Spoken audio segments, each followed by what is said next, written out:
Health experts ने HMPV virus के बारे में यह स्पष्ट किया है कि यह वायरस कोई नया वायरस नहीं है।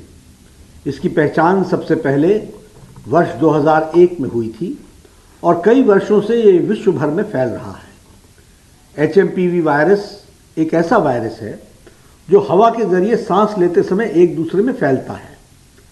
यह सभी आयु वर्ग के लोगों में संक्रमण का कारण भी बनता है। यह विशेष रूप से सर्दी और बसंत के मौसम के शुरुआती महीनों में अधिक देखा जाता है।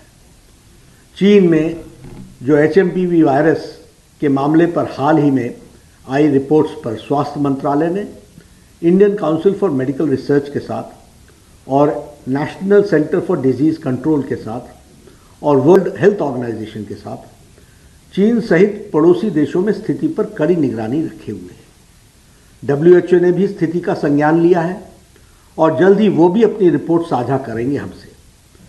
ICMR Indian council for medical research और integrated disease surveillance programme IDSP के साथ उपलब्ध सांस संबंधित वायरस के देशव्यापी डेटा को भी समीक्षा की जा रही है और भारत में किसी भी कॉमन रेस्पिरेटरी वायरल पैथोजन में किसी भी प्रकार की वृद्धि नहीं देखी गई है। जॉइंट मॉनिटरिंग ग्रुप की बैठक 4 जनवरी को आयोजित की गई थी और स्थिति का जायजा लिया गया है।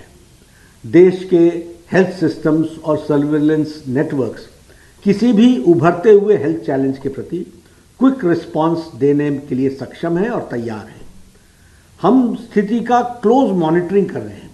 हम स्थिति का बहुत नज़दीकी से जायजा ले रहे हैं और हम ये कह सकते हैं कि हमें चिंता का कोई कारण नहीं होना चाहिए।